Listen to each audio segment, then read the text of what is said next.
Hi, everyone. Thank you for joining us. If you have a question for Coach, please raise your hand and we will get started.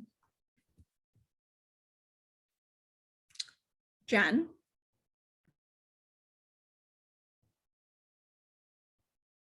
Hey, Coach, how's it going? Good, thank you. Any injury updates for us? Nope.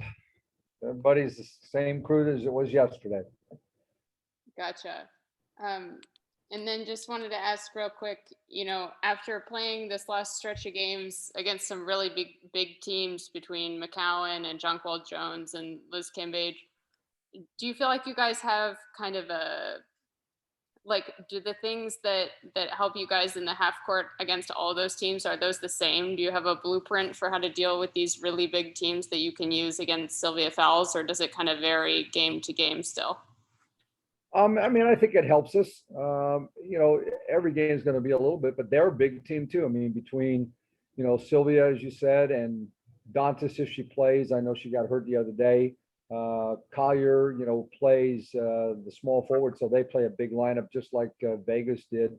It should help us. It's kind of unusual to play that many teams in a row who are that big. We've had Phoenix already, Indiana, Vegas.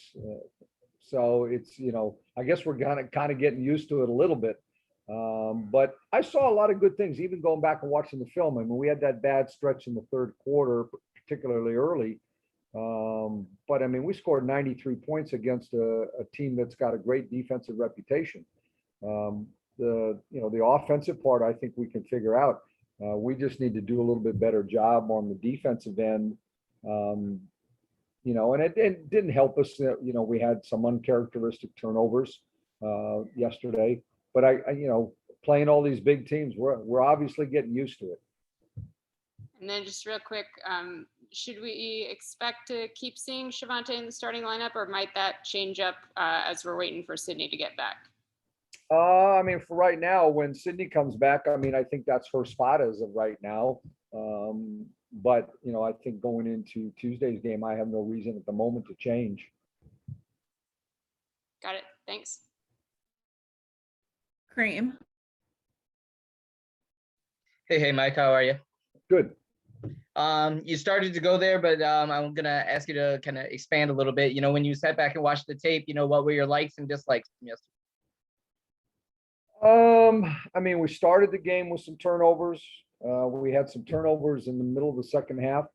I thought that we went rogue a few times defensively, away from our scheme. We helped off of people we didn't want to help off of at times. I thought that, since the start of the third quarter, it wasn't like we took bad shots, but we didn't take great shots either. They were more or less open, but we took a lot of perimeter shots. We didn't get the ball inside much. We did such a good job of balancing our offense in the first half, and we didn't attack the paint the same way in the second half. And part of that's Vegas just decided on every single Tina post catch, they were going to double team her, and they did the same thing to Maisha a few times. So, they forced us out of it, but I thought we could have, attacked the paint maybe off the dribble a little bit more. I think we just settled for some contested mid-range shots that we didn't need to.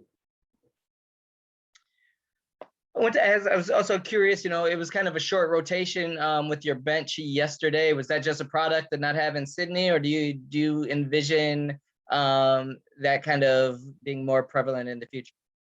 I hope we can play a little bit more. I'm not adverse to playing a little bit more. I probably won't play more than 9 people most nights, occasionally 10. But there was just a situation where, that group, particularly Ariel and Maisha and Tina, we were getting huge chunks of scoring for them, and we needed to keep scoring. It was hard to keep them off the floor.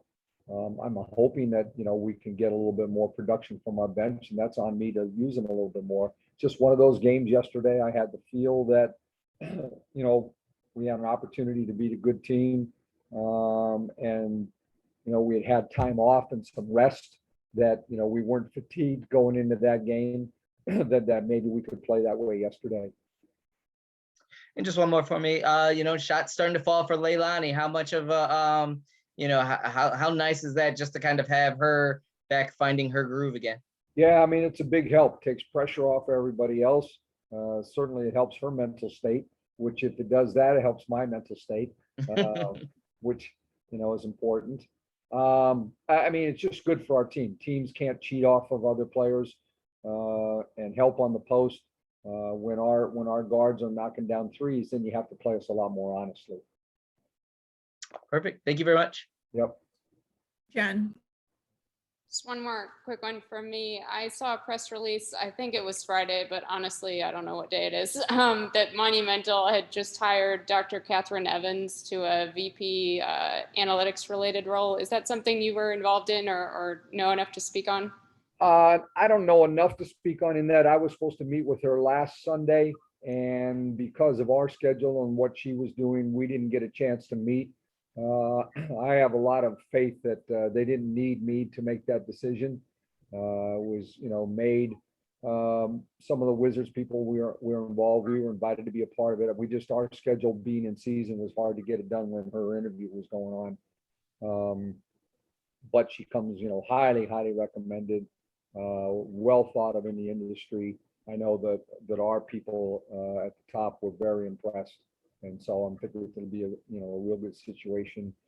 She's familiar with our team and the league, and I think it'll help us in a lot of areas. Do you have a sense yet how or how much she might be involved with you all? That's kind of on us to get figured out a little bit as we go to go to her with things that are important to us.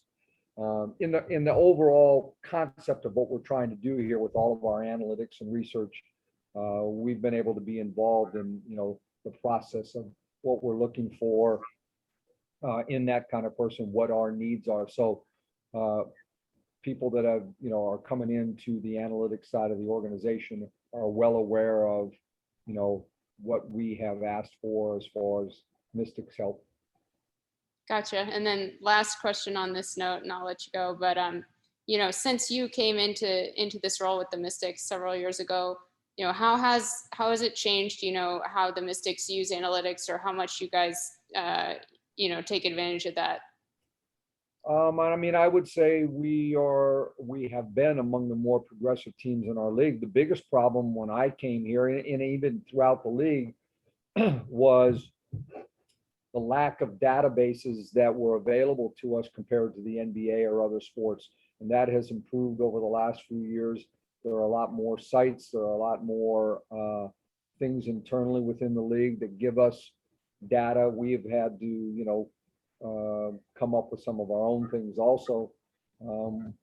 Just on our own Mystic staff, our two video people are both analytics people also. I mean, they do stuff, but we, for years, a lot of it, we would have to go do a lot of things manually to go back and look at trends, or, there just wasn't a database built up on the WNBA that could help us, come up with different answers to things that we wanted. The basic stuff you can do and you figure out, lineup combinations and all those things, but more and more, we've used, Synergy and Huddle and other video services that provide some of that. But now we've been in the process, along with the Wizards, of building our own site that can pick and choose from all over the various sites that are available throughout the, cyberspace. But there's also stuff that we can put in ourselves and track too. So each year that I've been here, it's improved. Awesome. Thanks so much. Yep. That's it, Coach. Thank you. You bet. Thanks. Hi, fine, thank you. Kareem. Hey, Leilani, how are you? Good, how you doing? Good. Just want to ask a little bit about yourself to start off. A couple big shots falling yesterday. Are you feeling more like yourself now? Kind of just, and not just from yesterday, but how good does it feel just to see the ball going in through the hoop a little bit more now? Yeah, it feels good. Obviously I was struggling for a bit, so to be able to make a few is good. But I think just the whole feel of the team. I know we didn't get the win yesterday or our last game in Connecticut, but those are two of the top teams in the league, two favorites that have been picked to make it to the finals. So we're right there. Obviously, our chemistry's growing. We're getting more familiar with each other and figuring out the kind of style that we want to play, especially on offense. So I think we're improving every game. And that's the next thing I was going to ask was, I know last week was spent a lot on that familiarity, people getting the ball in places where they're comfortable, just kind of knowing your teammates better. Did you feel that yesterday? Did you feel like some of that work from the past week was kind of implemented out there in live action? Yeah, I mean, I think overall we played a really solid game aside from the third quarter, really. Which has kind of been our Achilles heel for the for the kind of almost the whole season. That third quarter, we really need to just focus and take our time, especially on offense when we're not scoring. That happened in Connecticut. I think we were outscored like 22-3 or something in the third quarter. And last night, I'm not sure it was, but I think our first 5-6 possessions, they just weren't really the type of shots that we should be getting, especially when we come out from halftime and we're rested. And I think that's going to be a focus moving forward, is really the start of the second half. We just have to be, we just got away from what we were doing in the first half that made us so successful with our spacing, getting the ball inside, whether it was a drive, attacking off the dribble, or post-ups with both Tina and Maisha. And then to start the third quarter, we got away from that. We settled for a lot of jump shots and kind of just dropped our energy level. So that'll be a focus. Have you guys been able to pinpoint like what causes those lapses in the third quarter? Why specifically at that range, those things pop up? That seems like really kind of random, especially kind of coming out of the half where you guys kind of get to talk about what you guys exactly want to do. Yeah, I mean, I don't really know. We don't really know, but just moving forward, we've seen that it's kind of been a thing that's been happening last few games. So it'll definitely be what we speak about at halftime and coming out just before we step out on the court in the third quarter.